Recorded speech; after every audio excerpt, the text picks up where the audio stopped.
Have you ever, settled into your seat on a plane, maybe got your drink sorted, or you're just looking out at the clouds from, 30,000 feet? And have you ever really stopped to think about the incredible, uh, often invisible engineering that's working nonstop right then to make your flight possible and safe? It is truly remarkable when you pause and consider it. I mean, the sheer complexity involved. From the second you step on board until you touch down, there are just layers on layers of these really sophisticated hidden systems, all managing your environment, the cabin, and protecting the plane itself from those, well, pretty extreme elements outside. Yeah, it's so easy to just take it all for granted, isn't it? So, our mission today for this deep dive is to sort of pull back the curtain on these unsung heroes of flight. We're going to unpack how aircraft handle the really vital stuff like breathable air, comfortable temperatures, even fighting off ice and rain, turning things that might seem quite mundane into, well, a marvel of ingenuity. Think of it as a way to really appreciate the engineering brilliance that's literally humming away beneath your feet on every flight. Right. So, let's dive in. The first big challenge engineers faced was creating a breathable, comfortable space inside, regardless of how hostile it is outside. Because when you're cruising up there at typical altitudes, we're talking external temperatures way, way down, Yeah. like below minus 45 Celsius. And the atmospheric pressure, Yeah. just far too low for us to survive. It's a harsh place. That's absolutely the core challenge. The fundamental solution is cabin pressurization. Basically, maintaining a comfortable cabin altitude, Yeah. usually equivalent to around maybe 6,000 to 8,000 feet.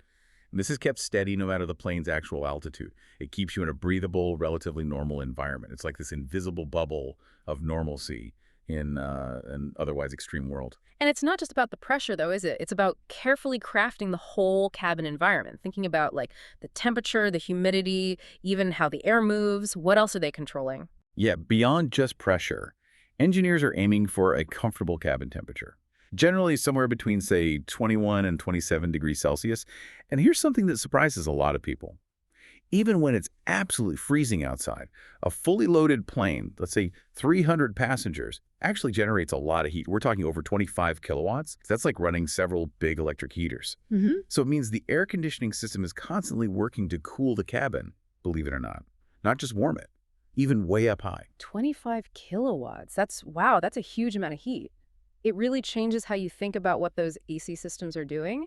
And humidity must play a big part in comfort, too. Oh, absolutely. Our bodies naturally cool down through sweating, Yeah. and that works best when the air isn't too damp.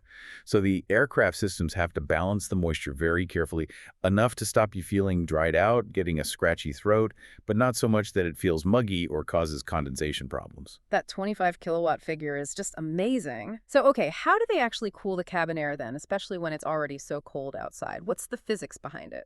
Well, it comes down to some pretty clever physics, actually. We often talk about two types of heat: sensible heat and latent heat. Sensible heat is the one we usually think about. It's the heat that changes the temperature of something.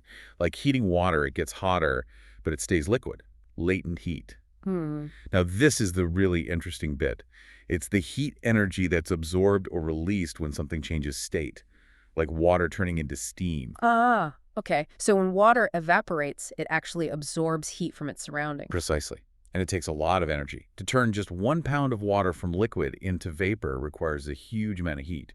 And that principle, absorbing heat during a phase change, is absolutely key to how air conditioning works. It lets the system pull large amounts of heat out of the air. Right, makes sense. So how do they apply that on a plane? What are the main ways they create that cool air? There are basically two main approaches.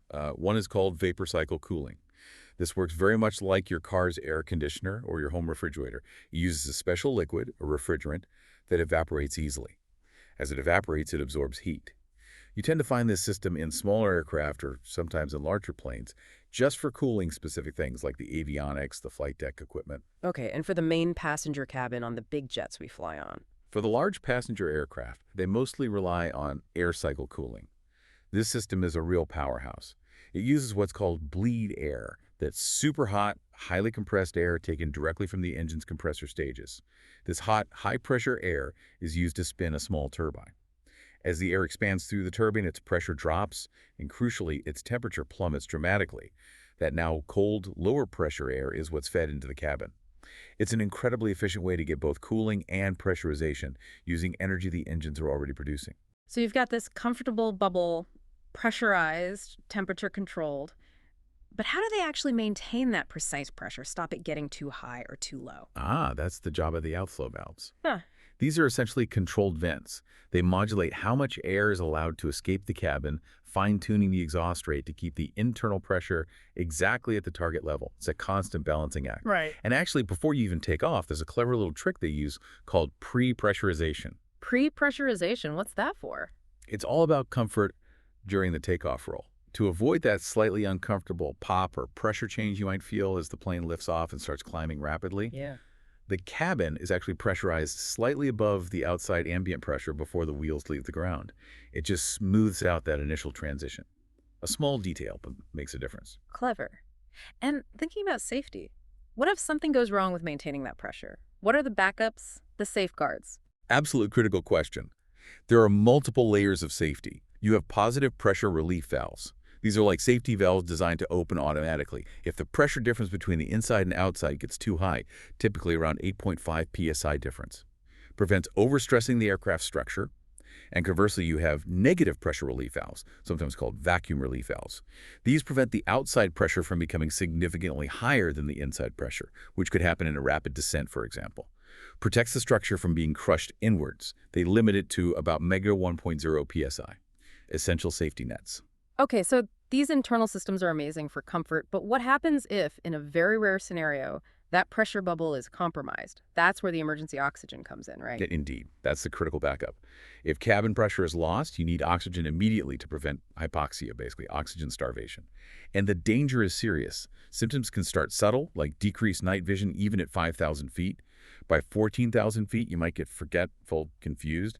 And above 17,000 feet, it's a serious impairment very quickly. And that time you have to react, the effective performance time, or EPT, gets incredibly short at higher altitudes, doesn't it? It gets frighteningly short. Yes, that effective performance time, the EPT, is critical. At, say, 35,000 feet, you might only have 30 to 60 seconds of useful consciousness to get that mask on.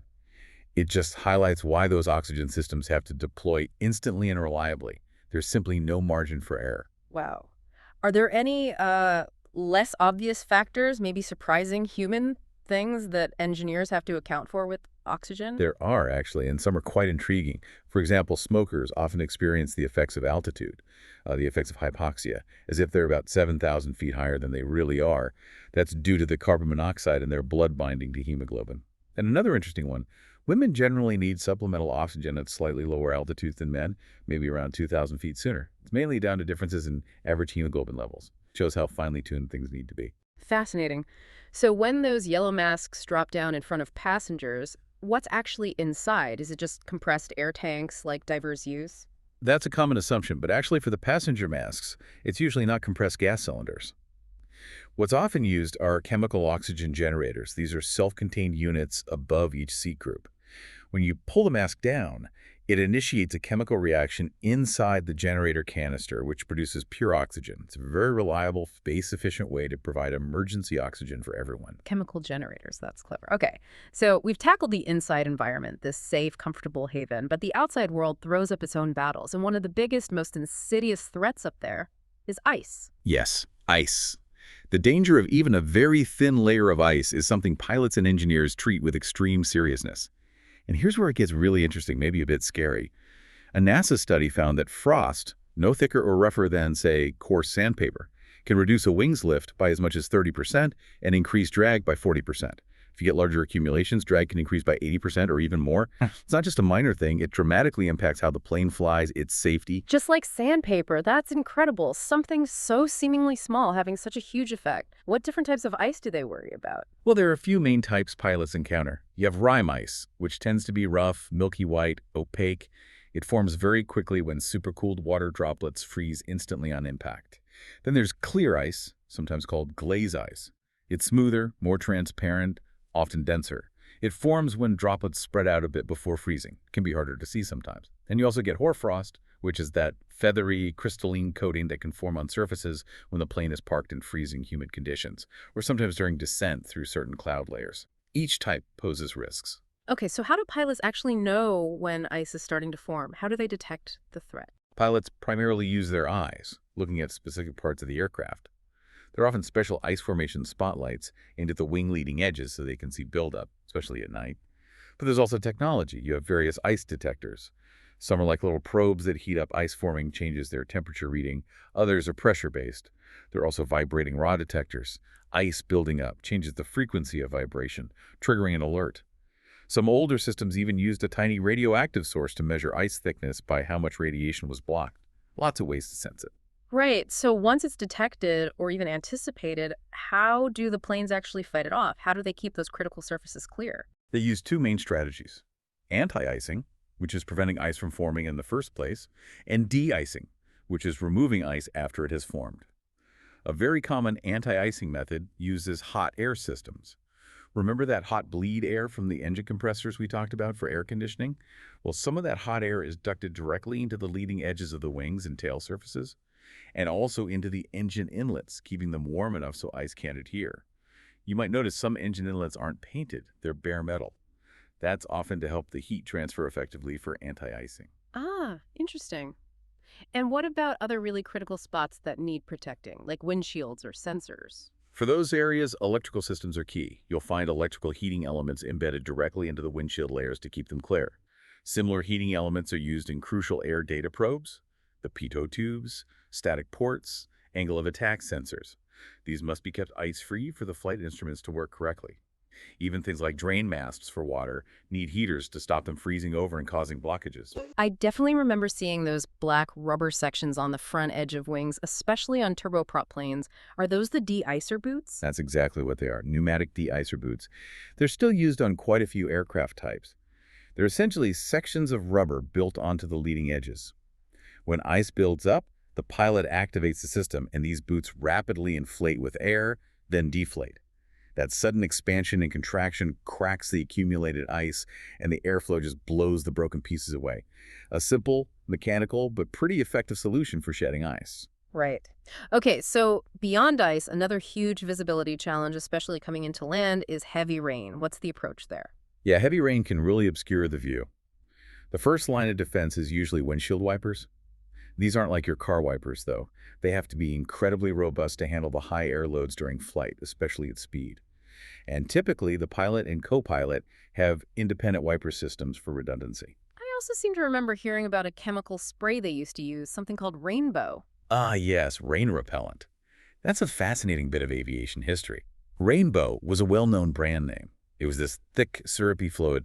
The crew could spray it onto the windshield and the wipers would spread it. It worked by creating a film that made rainwater bead up instantly and just get blown away by the slipstream. It dramatically improved visibility in heavy rain. But they stopped using it, didn't they? Why was that? They did, yes. Rainbow fluid was eventually phased out, primarily due to environmental and health concerns. A key ingredient was a CFC, chlorofluorocarbon, which we now know damages the ozone layer. There were also concerns about its toxicity if crew were exposed to leaks. They added diamine later, which smells strongly of oranges purely as a leak detector, but the underlying issues with the formulation led to it being withdrawn from use. So what replaced it? What's the modern way to handle rain beating on windshields? The modern solution is mostly hydrophobic coatings. These are special treatments applied directly to the windshield surface, often called something like surface seal. They work much like the old fluid, causing water to bead up and roll off easily, but without needing a chemical spray system. These coatings do wear down over time, especially with wiper use and cleaning, but they can be reapplied during maintenance. It's a much cleaner, safer, and more environmentally sound approach.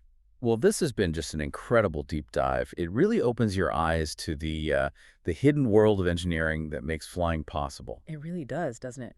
It shows how every little aspect of your comfort, every layer of safety, is underpinned by these complex, really ingenious systems working together. So just to recap, we've explored the critical roles these often unseen systems play, everything from managing the air you breathe and keeping the cabin temperature just right, all the way to protecting the aircraft itself from dangerous weather like ice and heavy rain.